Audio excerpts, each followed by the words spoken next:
Sebelum melanjutkan, jangan lupa subscribe dulu, terima kasih. Bab 46 Perbedaan Antara Peta. Setelah meninggalkan gunung lagi, Lu Ye tampak jauh lebih tenang. Dia tiba di kota Qin Yunfang di kaki gunung dengan mudah, dan kemudian datang ke aliansi pedagang Tianji dengan mudah.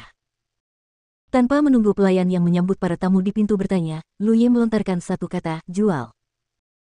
Duduk di bilik, dia masih meminum teh spiritual aliansi pedagang Tianji, tapi sayangnya kali ini dia hanya meminum sepoci, dan ada seseorang masuk. Biarkan teman Tao menunggu. Mengikuti suara itu, seorang pria parubaya masuk ke dalam bilik dan memberi hormat kepada Lu Ye. Saya, Liu Quan, telah bertemu teman Tao. Lu Ye mengangguk, dan Liu Quan duduk dan langsung pergi ke topik, aku ingin tahu apa yang ingin kamu jual. Lu Ye mengeluarkan beberapa biji yang telah dia siapkan sebelumnya. Tentu saja, biji Yuanqi adalah yang terbesar. Terakhir kali biji itu bisa dijual untuk batu roh, sebagian besar di antaranya bernilai biji Yuanqi. Potongan Yuan Magite yang dikeluarkan kali ini sedikit lebih besar, dan harganya mungkin sedikit lebih mahal. Liu Quan memeriksa setiap biji satu persatu dan kemudian mengutip harga untuk setiap biji. Selama periode ini, Lu Ye tidak berbicara dan hanya minum teh. Akhirnya, dia meletakkan biji mineral magnetis tersebut dan berkata, benda ini langka di dunia luar. Bisa dijual seharga 38 batu spiritual. Harga totalnya adalah 51 batu spiritual. Jika sesama penganut Tao menganggap tidak apa-apa, kita bisa berdagang. Tidak bisakah lebih tinggi? Lu Ye memandangnya. Liu Quan menggelengkan kepalanya dan tersenyum pahit, tidak bisa lebih tinggi lagi. Hal-hal ini perlu dikumpulkan dan disempurnakan oleh personel yang berdedikasi sebelum menjadi berguna. Jika lebih tinggi, aliansi bisnis tidak akan memiliki margin keuntungan. Ini pria lebih sulit dari Liu Ruin. Lakukan. Lu Ye mengutuk dalam hatinya.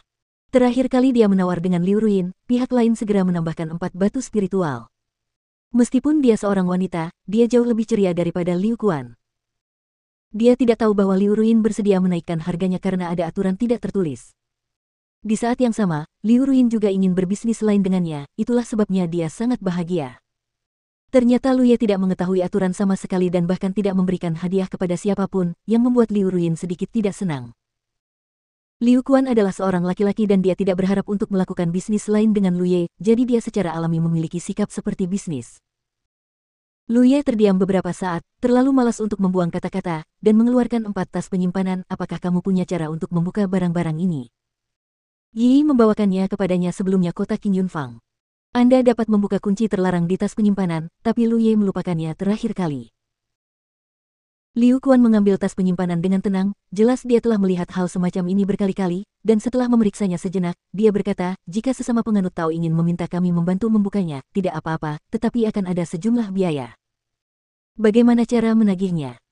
Quan melaporkan sebuah nomor. Wajah Lu Ye menjadi gelap, harga yang diminta agak tinggi. Liu Quan tersenyum dan berkata, tentu saja, sesama penganut Tao dapat menjual barang-barang ini ke aliansi bisnis kita, dan setiap tas penyimpanan akan diberi harga sebesar ini. Lu Ye tersenyum, jumlah ini lebih rendah dari sekarang. Dengan kata lain, jumlah batu spiritual yang dibutuhkan untuk membuka tas penyimpanan ke aliansi pedagang sebenarnya lebih banyak daripada menjual tas penyimpanan langsung ke aliansi pedagang agak tidak masuk akal. Liu Quan berkata sambil tersenyum, saya tahu apa yang Anda pikirkan, tetapi memang demikian harganya. Anda harus memahami bahwa tas penyimpanan para biksu di lingkaran luar tidak berharga.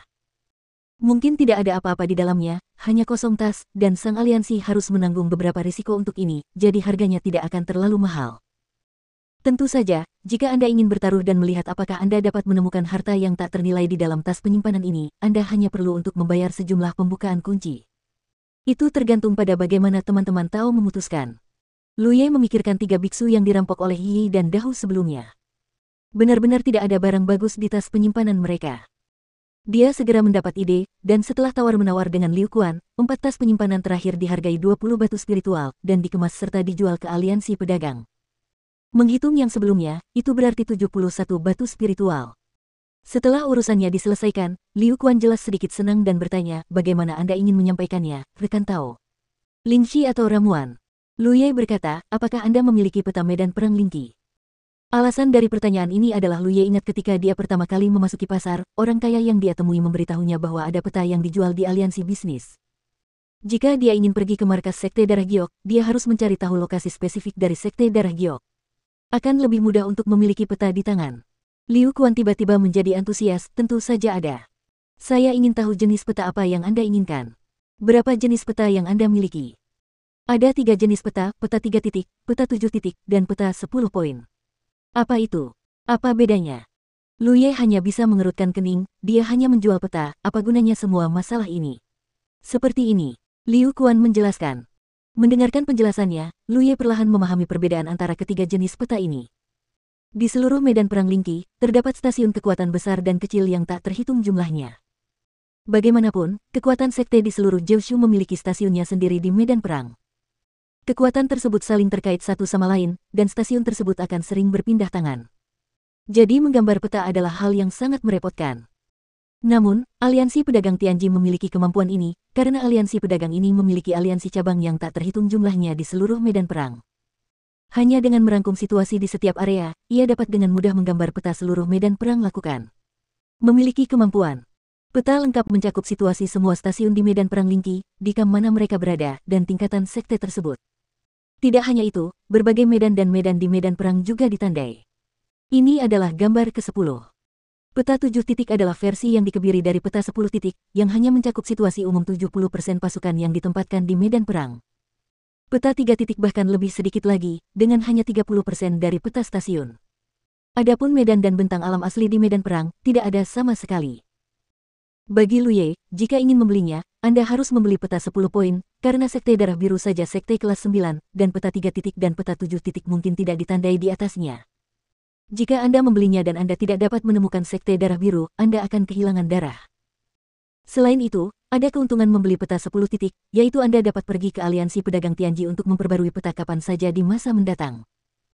Karena perang terus-menerus di medan perang Lingqi, stasiun sering berubah, mungkin hari ini stasiun itu milik aliansi Haotian, dan besok akan menjadi milik punggung bukit 10.000 setan. Jika Anda tidak memperhatikan dan menyelaminya, Anda pasti tidak akan mendapatkan hasil yang bagus secara real-time, sebenarnya dapat menghindari banyak risiko. Namun, setelah Lu Ye bertanya tentang harganya, dia menyerah.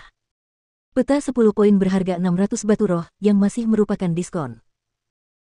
Adapun bagan 3 poin yang sangat direkomendasikan oleh Liu Kuan, harganya juga puluhan batu spiritual, tapi apa yang diinginkan Lu Ye dari bagan 3 poin?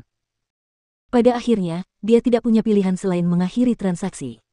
Dia menyimpan salah satu dari 71 batu spiritual dan membeli 7 botol 63 pil akumulasi spiritual dengan sisa $70 tingkat kedua Lingqi. Realem sudah dekat.